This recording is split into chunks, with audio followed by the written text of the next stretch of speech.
Hello बच्चों, आज इस लेसन में हम सीखेंगे पेरीमीटर क्या होता है। मेहनतराम हर दिन टहलने के लिए जाता है। सड़क के किनारे टहलने की बजाय वह ताजी हवा के लिए एक बगीचे में घूमने जाता है। स्वस्थ रहने के लिए डॉक्टर ने उसे रोजाना 1 किलोमीटर चलने को कहा है। तो सिर्फ बगीचे के चारों ओर अगर वह घूमता है तो वह कैसे 1 किलोमीटर पूरा करेगा, चलिए मालूम करते हैं। यह जो लाल डॉटेड लाइन दिख रही है वह बगीचे की बाउंड्री है, ठीक है ना। और वो बगीचे की बाहर की बाउंड्री में घूमता है, बाहर की तरफ। देखिए यहाँ पे चलने की जगह बना रखी छोटी सी सब तरफ, तो ये वह इधर घूमता है, ठीक है ना। तो पहले अपन यह पता लगाते हैं कि अगर उसने पूरी बाउंड्री पे ऐसे एक चक्कर पूरा लगाया तो वह कितनी दूरी पूरी तय करेगा, है ना। डॉक्टर ने उसे 1 किलोमीटर चलने को कहा है। तो पहले अपन यह पता लगाने की कोशिश करते हैं अगर वो चारों तरफ चलता है तो वह कितना चल पाएगा। तो बगीचे का 4 पॉइंट्स है, स्क्वायर शेप का है, A, B, C, D, है ना। तो अगर वो A से B तक जाता है तो वह 50 मीटर की दूरी तय करता है। B से C भी 50 मीटर की, C से D जाता है तो भी 50 मीटर, और D से वापस A आता है तो 50 मीटर। तो अगर वो पूरा एक चक्कर लगाए तो वो कितनी दूरी तय करेगा? 50 प्लस 50 प्लस 50 प्लस 50, यानी 200 मीटर की दूरी वह तय कर सकेगा, ठीक है ना। ऐसे गया, यहां से चालू किया, ऐसे गया 50 मीटर, फिर ऐसे 50 मीटर, बगीचे के बाहर बाउंड्री पे फिर 50 मीटर, फिर 50 मीटर, ठीक है ना। तो कुल मिला के वह एक चक्कर में 200 मीटर की दूरी तय करता है। और यह 200 मीटर क्या कहलाता है? यह उसका पेरीमीटर कहलाता है। पेरीमीटर मतलब किसी आकृति या शेप के किनारों पे चलना। किनारों पे मतलब ऐसे ऐसे ऐसे ऐसे। याद रखिए, एरिया क्या होता है? एरिया आप कितना अंदर पूरा भर लेते हैं, और पेरीमीटर क्या होता है? उसके किनारों पे चल रहे, ऐसे ऐसे ऐसे ऐसे। तो यह कहलाता है पेरीमीटर, ठीक है ना।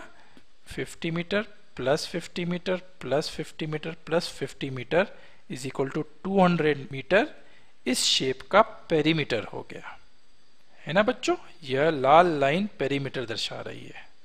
आप लाइन सेगमेंट्स के बारे में जानते होगे लाइन वाला लेसन देख के। तो इस स्क्वायर बगीचे का पेरीमीटर इसके लाइन सेगमेंट जो कि होते A B equal to 50 metre plus B C equal to 50 metre plus C D equal to 50 metre plus D A equal to 50 metre, इन चारों का जोड़ है। इसकी लंबाई, इसकी लंबाई, इसकी लंबाई और इसकी लंबाई मिला के यानी 200 मीटर हो गई।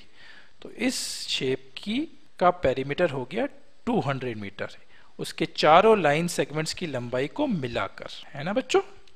पर डॉक्टर ने तो उसे 1 किलोमीटर चलने को कहा है, तो वह एक राउंड में तो 200 मीटर चलता है। तो ऐसे कितने राउंड लगाने पड़ेंगे? सोचिए, हम जानते हैं 1 किलोमीटर क्या होता है? 1000 मीटर। एक राउंड में वह 200 मीटर चल रहा है, तो अगर हम 1000 को 200 से डिवाइड करेंगे तो हमें पता लग जाएगा कितने राउंड लगाने पड़ेंगे। 5 राउंड्स, है ना। 200 प्लस 200 प्लस 200 प्लस 200 प्लस 200, ऐसे 5 राउंड लगाए 200 मीटर के, तो वो हो गया 1000 मीटर यानी 1 किलोमीटर, ठीक है ना। तो उसे इस बगीचे के आजू बाजू 5 राउंड लगाने पड़ेंगे ताकि वह 1 किलोमीटर की दूरी तय कर सके, जो कि डॉक्टर ने उसे चलने को कहा है, ठीक है ना। और वह कैसे पता लगाई? हमने पहले इस शेप का पेरीमीटर निकाला, उसकी सारे लाइन सेगमेंट की लंबाई को जोड़ के वह आ गया था 200 मीटर, और उसको चलने को बोला था 1000 मीटर। तो 1000 डिवाइड बाय 200 किया, तो 5 राउंड अगर उसने लगाया इस बगीचे के तो उसने 1 किलोमीटर पूरा कर लेगा।